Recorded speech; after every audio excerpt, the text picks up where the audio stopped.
विमल कुमार रात्रे, सहायक प्राध्यापक वानिकी फॉरेस्ट्री, शासकीय काकतीय स्नातकोत्तर महाविद्यालय जगदलपुर, बस्तर, छत्तीसगढ़। आज मैं method and procedure of Fehling के बारे में चर्चा करूंगा। वृक्षपातन के विधि और उसकी प्रक्रिया के बारे में। सबसे पहले देखते हैं फेलिंग रूल्स, पातन नियम। पातन नियम का हम देखते हैं, इसका दो मेन जो प्रिंसिपल है, आधारभूत। पहला है वन प्रकाष्ठ के निकासी के लिए मैक्सिमम तथा अधिक मात्रा में वृक्षों का उत्पादन करना, प्रोटेक्शन ऑफ मैक्सिमम अमाउंट। दूसरा हम देखते हैं avoidance of damage to the surrounding vegetable of forest. दूसरा हम देखते हैं आसपास के जो वन है या हम देखते हैं पादप प्रजाति है, उसको न्यूनतम हानि हो। तो ये दो जो है इसका प्रिंसिपल है पातन नियम का। वन निकासी के लिए अधिकतम और अच्छे प्रकाष्ठ का उत्पादन करना, इसका पहला प्रिंसिपल्स है। और दूसरा है कि हम देखते हैं आसपास के जो वृक्ष है उसको कम से कम या न्यूनतम हानि होनी चाहिए। हमारे यहाँ ये है कि वृक्षपातन एक आर्ट या कला है। कोई भी व्यक्ति किसी भी वृक्ष में कुल्हाड़ी लेके ऐसा चढ़ के काटना, ये हम देखते हैं ये कला नहीं है। कला ये है कि हम वृक्ष को कम से कम हम देखते हैं उसको नुकसान हो। इसी प्रकार हम देखते हैं फेलिंग मेथड्स, पातन विधि। इसमें हम देखते हैं फेलिंग रूल्स में ये तो दो प्रिंसिपल हो गया। प्रिंसिपल के बाद इसका हम देखते हैं 6-7 रूल्स है। पहला हम देखते हैं वृक्षपातन वृक्ष के हम देखते हैं नीचे से करना चाहिए, भूमि के पास से करना चाहिए, जिससे हम देखते हैं कम से कम हम देखते हैं वृक्ष का प्रकाष्ठ का नुकसान हो। क्योंकि हम देखते हैं वृक्ष में नीचे ही जो रहता है उसका एरिया टिम्बर का, उसमें ज्यादा आयतन होता है। तो सबसे पहले हमको फेलिंग रूल्स में क्या करना है, वृक्षपातन करते समय ये ध्यान में रखना है कि जितना संभव हो सके वृक्ष को भूमि तल के पास से काटना चाहिए। क्यों काटना चाहिए? क्योंकि उसमें हम देखते हैं अधिक मात्रा में उसका आयतन होता है।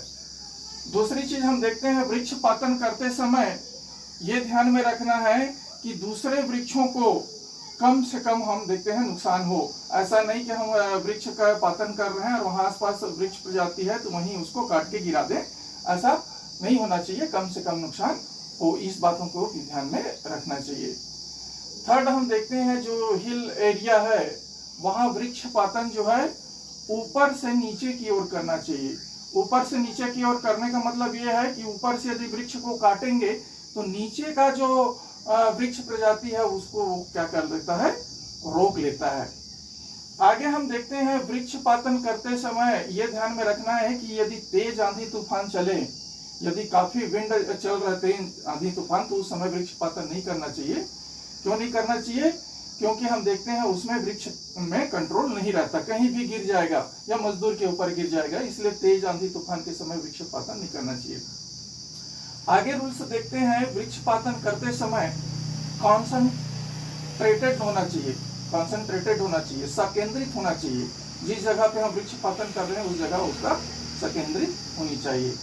आगे हम देखते हैं वृक्षपातन करते समय जो कॉपीज देने वाली वृक्ष प्रजाति है उसको ये ध्यान रखना है कि वृक्षपातन करते समय उसकी जो है बार्क या प्रकाष्ठ जो है फटे ना। तो इस प्रकार से इसका 6-7 जो है फेलिंग रूल्स है। इस प्रकार से हमको वृक्ष को काटना चाहिए, भूमि के हम देखते हैं नीचे से, और हम देखते हैं काटना चाहिए यथासंभव, और उसमें हम देखते हैं उसको नुकसान वृक्षों को कम हो। तो इस प्रकार से इसका रूल्स हो गया। फिर आगे हम देखते हैं फेलिंग मेथड्स, पातन विधि। पातन विधि हम देखते हैं मुख्यतः 3 है। फेलिंग विद एक्स अलोन, केवल कुल्हाड़ी के द्वारा, फेलिंग विद एक्स एंड सा, आर कुल्हाड़ी के द्वारा, फेलिंग विद सा एलोन, केवल आर कुल्हाड़ी के द्वारा।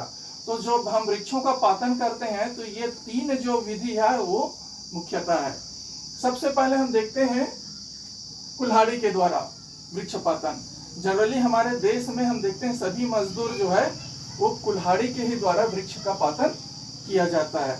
तो जब वृक्ष का पातन किया जाता है तो सबसे पहले ये ध्यान में रखना है कि वृक्ष का साइज क्या है और उसमें हम देखते हैं उसको कम से कम नुकसान हो। तो सबसे पहले हम क्या करते हैं, वृक्ष को जिस दिशा पे हमको गिराना है उस दिशा पे वृक्ष को काटना हम चालू करते हैं। इस प्रकार से ये हम देखते हैं, इस प्रकार से 45 डिग्री का कोण हमको दिखाई देता है, ऐसा दिखाई देता है, ऐसा काटते हुए लाते हैं और ये इसका समानांतर भाग है। तो जब हम वृक्ष को काटते हैं तो सबसे पहले हम क्या करेंगे, जिधर वृक्ष को गिराना है उधर हम वृक्ष को काटेंगे।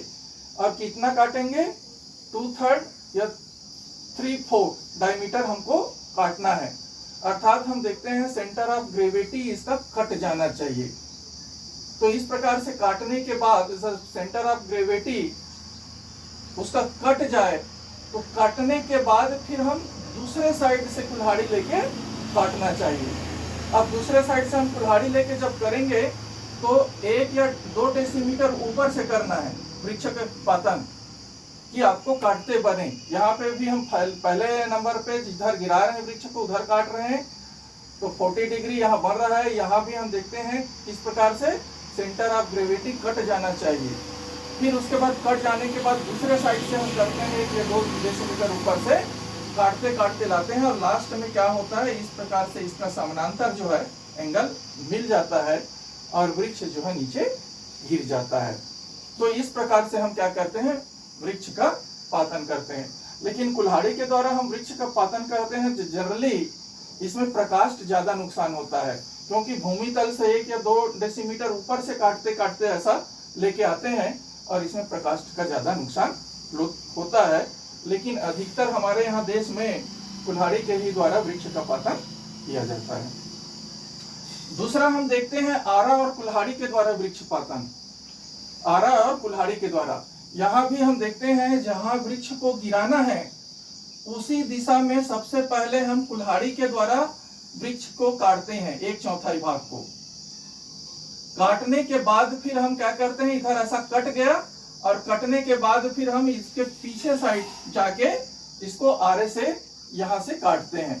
अब जब आरे से काटते हैं तो हमको 2 मजदूर की जरूरत होती है, क्योंकि दोनों ऐसा पकड़ के खींचते हैं। तो इस प्रकार से हम देखते हैं पहले क्या करना है, जिस दिशा में वृक्ष को गिराना है काटना है वहां पे पहले कुल्हाड़ी के द्वारा हम 1/4 भाग को काटेंगे। काटने के बाद फिर उसके अपोजिट साइड दूसरे साइड जाके हम आरे से उसको काटेंगे। इस प्रकार से क्या होता है, इसको पहले कुल्हाड़ी से 1/4 भाग को काटने का मतलब यह है कि इसको हम जब वृक्ष को काटते हैं और आरा के द्वारा ऐसा उसको काटा जाता है तो ये जब गिरता है तो इसका जो प्रकाष्ठ है या हम देखते हैं बार का जो है वो टूट के ऐसा नहीं गिरता, फटता नहीं है। अर्थात हम देखते हैं ये टिम्बर जो है वो नुकसान नहीं होता, इसलिए ये कट के गिर जाता है। तीसरी चीज देखते हैं केवल आरा के द्वारा वृक्ष प्रजाति का पातन।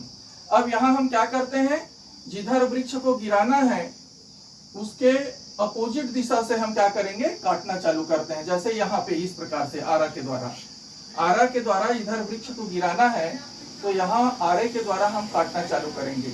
अब आरे के द्वारा हम काटना चालू करेंगे, धीरे धीरे आरे से हम काटेंगे तो जैसे आरा अंदर घुसता है वैसे क्या होता है, स्पेस कम हो जाता है। इसलिए इसके पीछे से वेज या फन्नी लगाया जाता है ताकि आरा को चलने के लिए स्पेस मिले।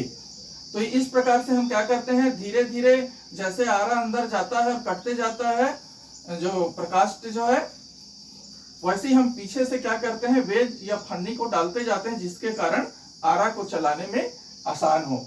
तो कभी कभी हम देखते हैं ये बिल्कुल किनारे से थोड़ा सा भाग बचा रहता है, वैसे क्या हो जाता है, वृक्ष गिर जाता है, इसका नियंत्रण नहीं रहता। तो इसमें जब वृक्ष गिरता है कभी कभी क्या होता है, प्रकाश जो है फट जाता है। तो इस प्रकार से हम केवल जो है इसके आरे के द्वारा वृक्ष का पातन करते हैं। तो इसमें 3 नियम है पातन विधि। केवल कुल्हाड़ी के द्वारा वृक्ष का पातन करना है, केवल इसमें हम देखते हैं आरा और कुल्हाड़ी के द्वारा वृक्ष पातन करना है दूसरा नियम में, और तीसरे में हम केवल देखते हैं आरे के द्वारा वृक्षपातन करते हैं। तो इसमें प्रकाष्ठ का ज्यादा नुकसान या बर्बाद होता है। दूसरे नंबर में इसके अपेक्षा कम होता है, क्योंकि हम थोड़ा से काटने के बाद, 1/4 काटने के बाद आरे से काटते हैं, और इसमें बहुत कम, न्यूनतम, क्योंकि ये टोटल जो है आरे से काटा जाता है। इसी प्रकार हम देखते हैं वेज या फन्नी। फन्नी क्या है? तो फन्नी हम देखते हैं विभिन्न प्रकार के आकृति का फन्नी बनाया जाता है, और वृक्षों को जब हम देखते हैं काटते हैं तो उसके पीछे साइड नियंत्रण रखने के पर्पज से इसको लगाया जाता है, जिसको फन्नी कहा जाता है। कभी कभी वृक्ष को फाड़ते हैं फिर भी फन्नी का उपयोग किया जाता है। तो इस प्रकार से ये है। तो इस प्रकार से method and procedure of Fehling का हम पूरा जो पढ़े हैं, फेलिंग रूल्स जो है 2 प्रिंसिपल है, 2 प्रिंसिपल करने के बाद आगे 7 इसका रूल्स है, फिर फेलिंग मेथड्स है 3 प्रकार से, और तीनों के प्रकार का इस प्रकार से जब वृक्षपातन करते हैं, और लास्ट में हम देखते हैं वेज या फन्नी का भी उपयोग किया जाता है।